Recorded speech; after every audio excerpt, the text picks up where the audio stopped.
नमस्कार, मैं हूं आलोक और आप देख रहे हैं सत्य हिंदी का न्यूज बुलेटिन। नजर डालते हैं अब तक की खबरों पर। इलाहाबाद हाई कोर्ट ने मथुरा में कृष्ण जन्मभूमि शाही ईदगाह विवाद में मुकदमे को चुनौती देने वाली मुस्लिम पक्ष की याचिका गुरुवार को खारिज कर दी। जस्टिस मयंक कुमार जैन ने इस मामले में फैसला सुरक्षित रख लिया था, जिसे गुरुवार को सुनाया गया। हिंदू पक्ष के वकील विष्णु शंकर जैन ने कहा, आज इलाहाबाद हाई कोर्ट ने शाही ईदगाह मस्जिद द्वारा दायर आदेश 7 नियम 11 के आवेदन को खारिज कर दिया है और माना है कि यह सभी 18 मुकदमे पूजा स्थल अधिनियम के तहत वर्जित नहीं है। सुनवाई की अगली तारीख 12 अगस्त है। कांग्रेस नेता एवं वायनाड से पूर्व सांसद रहे राहुल गांधी और उनकी बहन एवं कांग्रेस महासचिव प्रियंका गांधी वाड्रा गुरुवार को केरल पहुंचे। दोनों नेता वायनाड जिले के चूरलमाला का दौरा कर भूस्खलन प्रभावित इलाकों में बनाए गए राहत शिविरों में पीड़ित परिवारों से मुलाकात की। यहां भूस्खलन की वजह से अभी तक 292 लोगों की मौत हो चुकी है। कांग्रेस सूत्रों के मुताबिक बारिश के बीच घटनास्थल पर पहुंचने के बाद राहुल और उनकी बहन प्रियंका मेपाड़ी के सामुदायिक स्वास्थ्य केंद्र के लिए रवाना हो गए। राहुल गांधी और प्रियंका गांधी वाड्रा गुरुवार को वायनाड पहुंचे। इस दौरान दोनों नेताओं ने स्थिति का जायजा लेने के साथ ही पीड़ितों से मुलाकात की। राहुल गांधी ने कहा कि उन्हें वैसी ही भावनाएं महसूस हो रही हैं जैसी 1991 में उनके पिता और पूर्व प्रधानमंत्री राजीव गांधी की मौत के समय हुई थी। इस विनाशकारी भूस्खलन में 250 से अधिक लोग मारे गए हैं और करीब 200 घायल हुए हैं। कांग्रेस नेता राहुल गांधी ने गुरुवार को कहा कि केरल के वायनाड में भूस्खलन से हुई तबाही को देखना दर्दनाक है। केरल के वायनाड में 29 जुलाई देर रात को भारी बारिश से हुए भूस्खलन ने कई परिवार उजाड़ दिए हैं। बताया जा रहा है कि इस त्रासदी में अभी तक 292 लोगों की मौत हो चुकी है, तो वहीं 1000 से अधिक लोगों को रेस्क्यू किया जा चुका है। इस हादसे में अभी तक 29 बच्चे लापता हैं। भूमि राजस्व आयुक्त ने बताया कि वायनाड में भूस्खलन से मकान सहित 348 मकान प्रभावित हुए हैं। मुख्यमंत्री पिनाराई विजयन की अध्यक्षता में गुरुवार को वायनाड में हुई एक आधिकारिक बैठक ने आकलन किया है कि भूस्खलन के बाद 3 दिनों के बचाव अभियान में अभी तक जो बचे हुए लोग थे उन्हें निकाल लिया गया है। एएमडी प्रमुख मृत्युंजय महापात्र ने गुरुवार को कहा कि विभाग ने देश के पश्चिमी तटीय क्षेत्रों में नियमित आधार पर अच्छी खासी वर्षा गतिविधि को लेकर पुनर्नुमान जारी किया था और 30 जुलाई की सुबह केरल के लिए रेड अलर्ट जारी किया था। केंद्रीय गृह मंत्री अमित शाह ने बुधवार को कहा कि केरल सरकार ने भारी बारिश के कारण वायनाड में संभावित प्राकृतिक आपदा के बारे में केंद्र की चेतावनी पर ध्यान नहीं दिया। मंगलवार सुबह को वायनाड जिले में भारी बारिश के चलते हुए भूस्खलन में 150 लोगों से अधिक लोगों की मौत हो गई थी। तेलंगाना विधानसभा के गुरुवार को राज्य में young India skill university Telangana की स्थापना के लिए एक विधेयक पारित किया। उद्योग मंत्री डी श्रीधर बाबू ने यंग इंडिया स्किल यूनिवर्सिटी विधेयक पेश किया और सदन में इस पर चर्चा हुई। विधेयक पर बोलते हुए मुख्यमंत्री ए रेवंत रेड्डी ने कहा, महात्मा गांधी से प्रेरणा लेते हुए तेलंगाना सरकार ने विश्वविद्यालय का नाम यंग इंडिया स्किल यूनिवर्सिटी रखा है। बता दें कि महात्मा गांधी ने स्वतंत्रता संग्राम के दौरान अंग्रेजी पत्रिका यंग इंडिया शुरू की थी। भाजपा सांसद अनुराग ठाकुर ने गुरुवार को कांग्रेस पर हमला बोला। ठाकुर ने समाचार एजेंसी एएनआई से कहा, मेरे बयान की वजह से कुछ लोगों की भावना को ठेस पहुंची है, जिसके परिणाम स्वरूप पूरी विपक्षी इकोसिस्टम चिल्लाने लगा है। उन्हें लगता है कि केवल वे ही सवाल पूछ सकते हैं क्योंकि उन्हें विशेषाधिकार प्राप्त है। उन्होंने कहा, ये वो लोग हैं जिनके पूर्वज पिछड़े वर्ग के लोगों को बुद्धू कहते थे। उनके पूर्वज दलितों और आदिवासियों को समानता नहीं देने के बहाने बनाते थे। ये वही लोग हैं जो सोचते थे कि दलित और ओबीसी उनके सामने सूट कैसे पहन सकते हैं और कोई संविधान कैसे लिख सकता है। मैं बुद्धू नहीं कह रहा हूँ। अमेरिकी राष्ट्रपति चुनाव में अब नस्लीय पहचान का मुद्दा उठ गया है। डोनाल्ड ट्रंप ने ही यह मुद्दा उठाया है और उन्होंने अपनी विरोधी उम्मीदवार कमला हैरिस की नस्लीय पहचान पर सवाल खड़ा कर दिया है। दरअसल ट्रंप ने अश्वेत पत्रकारों के लिए एक सम्मेलन में तीखी बहस के दौरान कमला हैरिस की नस्लीय पहचान पर सवाल उठा दिया है। शिकागो में बुधवार को national association of black journalist के सम्मेलन में उन्होंने कहा मुझे नहीं पता था कि वे कई साल पहले तक अश्वेत थी।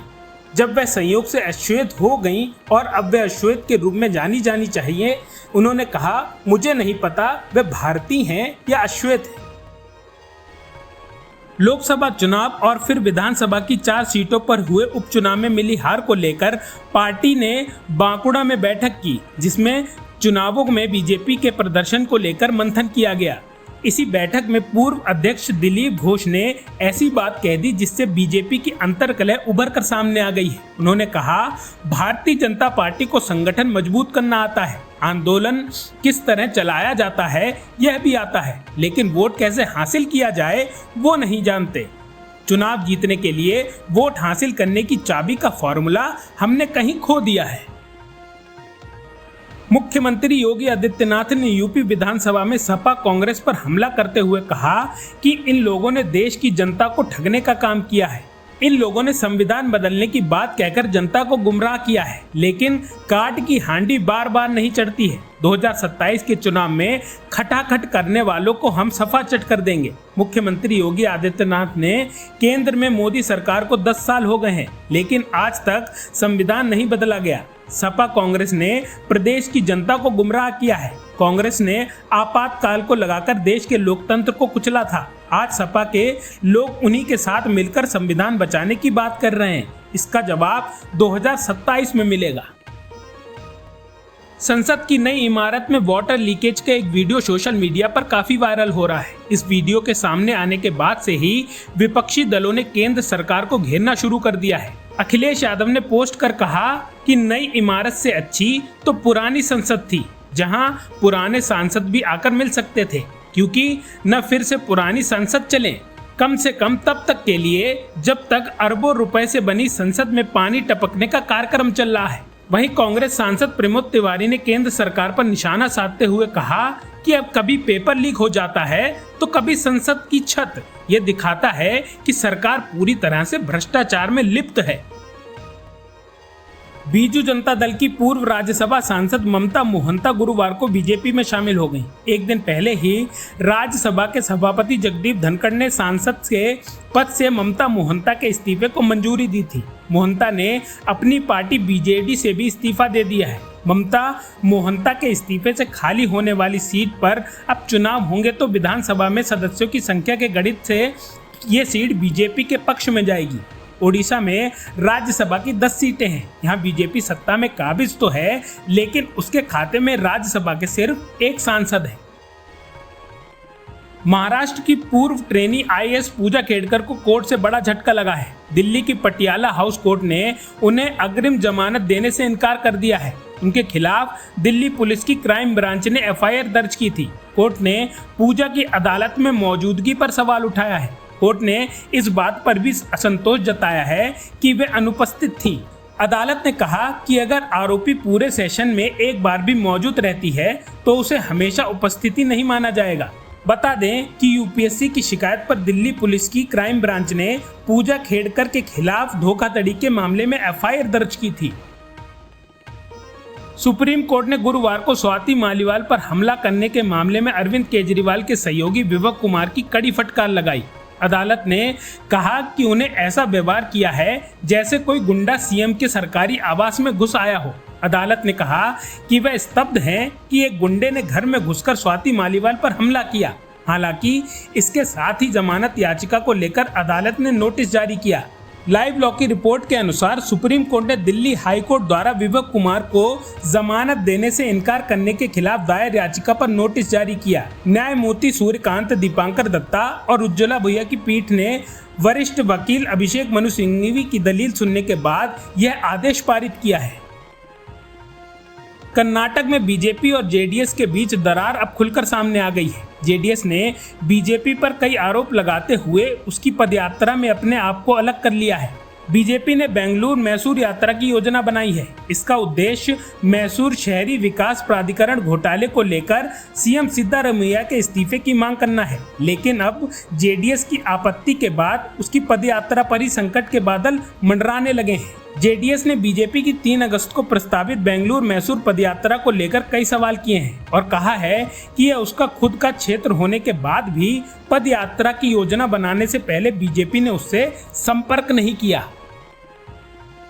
पेरिस ओलंपिक में निशानेबाज स्वप्निल कुसाले ने पुरुषों की 50 मीटर राइफल 3 पोजीशन फाइनल में कांस्य पदक जीतकर भारत की झोली में तीसरा पदक डाला है। अब तक भारत ने 3 कांस्य पदक जीते हैं, सभी निशानेबाजी में आए हैं। स्वप्निल ने फाइनल में प्रदर्शन दोहराते हुए 8 निशानेबाजों के बीच 451.4 का कुल स्कोर हासिल किया और एक चरण में 6ठे स्थान पर रहने के बाद तीसरे स्थान पर रहे। ये पेरिस ओलंपिक में भारत को तीसरा कांस्य पदक दिलाने के लिए काफी था।